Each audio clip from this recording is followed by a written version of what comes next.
కోట్లు ఖర్చు పెట్టి విశాఖ ఎండాడ చెరువును అద్భుతంగా తయారు చేశారు. కానీ అందులో నీరు రావడానికి మాత్రం మార్గాలు చేపట్టలేదు. భారీ వర్షాలు కురిసిన సమయంలో నీరు అధికమైతే నివాసాల వైపు వెళ్లే అవకాశం ఉంది. విశాఖ జీవీఎంసీ నిర్లక్ష్యానికి ఎండాడ చెరువు కేర్ ఆఫ్ అడ్రస్ అని స్థానికులు ఆరోపిస్తున్నారు. దీనికి సంబంధించి మరింత సమాచారం మా ప్రతినిధి నాయుడు అందిస్తారు. నాయుడు, నగరాల్లో వచ్చేటువంటి నీరు వృధాగా పోకుండా అనేక చోట్ల గతంలో చెరువులు ఉండేవి.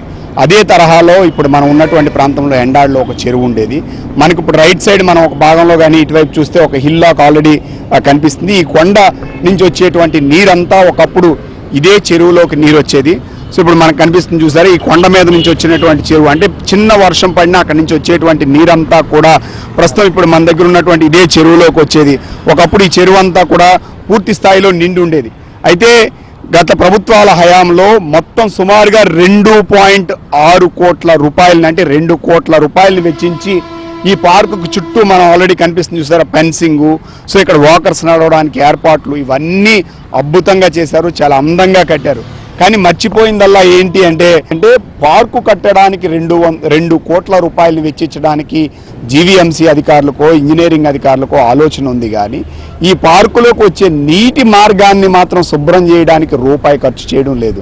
అందుకోసమే ఇంత అందంగా ఉన్న పార్కు కూడా ఇప్పుడు ప్రస్తుతానికి ఇంత వర్షాలు పడ్డాయి, చాలా చోట్ల పొంగి పొర్లాయి, కానీ ఎక్కడ ఒక చుక్క లేదు. సో ఇప్పుడు అసోసియేషన్ వాళ్ళు కూడా ఇక్కడ కొంతమంది ఉన్నారు. సార్ చెప్పండి మల్లేశ్వర గారు, అసలు ఏం కోరుతున్నారు ఇక్కడ ఈ ప్రాంతవాసులుగా? సో 2 కోట్లు ఖర్చు పెట్టి పార్క్ అద్భుతంగా కట్టారు, మీరు వాకింగ్ చేస్తున్నారు, ఇప్పుడు మీరు ఏం కావాలని కోరుతున్నారు? మెయిన్గా మాకు ఈ ట్యాంకులోకి వాటర్ వచ్చే మార్గాన్ని కల్పించమని చెప్పేసి ప్రస్తుతం కమిషనర్ కొత్తగా వచ్చిన కమిషనర్ గారి దృష్టికి కూడా తీసుకెళ్ళడం జరిగిందండి.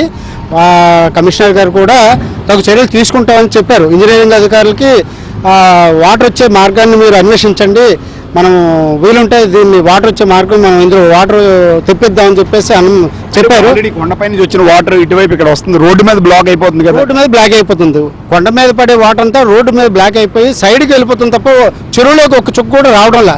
50% డ్రైనేజ్ నుంచి వచ్చిన వాటర్ ఇందులోకి వస్తుంది, అది ఏమాత్రం సరిపోవట్లా, అది 2 రోజుల నాటికే ఇంకిపోతుంది. మొత్తం వాటర్ వచ్చి మొత్తం ఈ చెరువులోకి డైవర్షన్ అనేది పెడితే ఈ చెరువు 2 వర్షాలకి ఫుల్గా నిండిపోద్ది. ఆ నిండిపోయిన తర్వాత మనం చూడడానికి కానీ చాలా అందంగా కనిపిస్తుంది. మా అసోసియేషన్ తరఫున మేము సార్కి విజ్ఞప్తి చేశాము, సార్ చర్యలు తీసుకుంటామని అన్నారు, తీసుకుంటారని ఆశిస్తున్నాం. అందంగా కట్టారు, కానీ దీంట్లోకి వచ్చేటువంటి వాటర్ ఆల్రెడీ నీటి రావడానికి ఆల్రెడీ గతంలో కూడా ఒక బ్రిడ్జ్ నిర్మించున్నారు.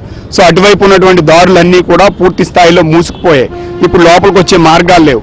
మరోవైపు మనం ఈ లెఫ్ట్లోనే ఒకసారి కానీ మనం చూస్తే అధికారులు కానీ ఇంజనీరింగ్ అధికారులు కానీ ఎంతలా పనిచేస్తారనడానికి సింపుల్ ఎగ్జాంపుల్, ఈ రోడ్డు మీద పడిన నీరు కూడా ఇందులోకి వచ్చేటువంటి మార్గం లేదు. పూర్తిగా ఈ రోడ్డు మీద పడినటువంటి నీరు మళ్ళీ రోడ్డు వెంబడే వెళ్ళిపోతున్నటువంటి పరిస్థితి కనిపిస్తుంది. మరోవైపు ఇప్పుడు మనకు కనిపిస్తున్నటువంటి హైవే ఈ కొండ పైన అవతల వైపు నుంచే సో ఈ నీరంతా కానీ రావడానికి ఇట్లా ఏర్పాట్లు ఉన్నాయి. సో అక్కడి నుంచి ఆల్రెడీ అలా ముందుకు వెళ్ళి అలా ఇళ్ల మీద నుంచి వెళ్ళిపోతుంది. ఎప్పుడైనా కానీ అధికారులు వీళ్ళు కానీ చేయాల్సిందల్లా ఏంటంటే నిర్మాణాలు చేసేటప్పుడు ఒక ట్యాంకులను కాపాడాలన్నా నీటి సంరక్షణ చేయాలన్నా గుర్తుపెట్టుకోవాల్సిందల్లా ఏంటంటే లోపలికి నీరు వచ్చే మార్గాన్ని సుగమనం చేస్తేనే ఇక్కడ రీఛార్జ్ పాయింట్ అవుతుంది. ఎందుకంటే ఒకప్పుడు ఇదే చెరువు నుండి కిందకి ఇది నిండిపోయిన తర్వాత ఆ కింద ఉన్నటువంటి వేరే ప్రాంతాలకు వెళ్తే ఇప్పుడు అక్కడ అసలు చెరువులే లేనటువంటి పరిస్థితి. ఉన్న చెరువులోకి నీరు వచ్చే మార్గాలు వదిలేసి 2 కోట్ల రూపాయలు వెచ్చించి ఫెన్సింగ్లు, రోడ్లు ఇవన్నీ చేశారు, కానీ ఇందులోకి రావడానికి నీటి మార్గానికి రూపాయి ఖర్చు పెట్టడం లేదు. ఒకవేళ పెద్ద వర్షాలే వస్తే ఆ రోడ్డు మునిగిపోతుంది, అక్కడ ఉన్నటువంటి నీరు మళ్ళీ ఆ కింద ఉన్నటువంటి ఇళ్ల మీదకి వెళ్ళిపోయేటువంటి ప్రమాదం ఉంది. ఇప్పటికైనా సరే జీవీఎంసీ అధికారులు ఇలాంటి నిర్మించి డబ్బులు తీసుకోవడం కాదు, ఆ నిర్మాణంలోకి నీరు వస్తుందా లేదా, ఇదే రీఛార్జ్ అయితే కింద ఉన్నటువంటి వాళ్ళకి వాటర్ సమస్య తీరుతుంది. సో వీటి మీద దృష్టి పెట్టాలని ఇక్కడ అసోసియేషన్ వాళ్ళు కానీ విశాఖవాసులు కానీ కోరుతున్నారు. జర్నలిస్ట్ విజయ్తో నాయుడు.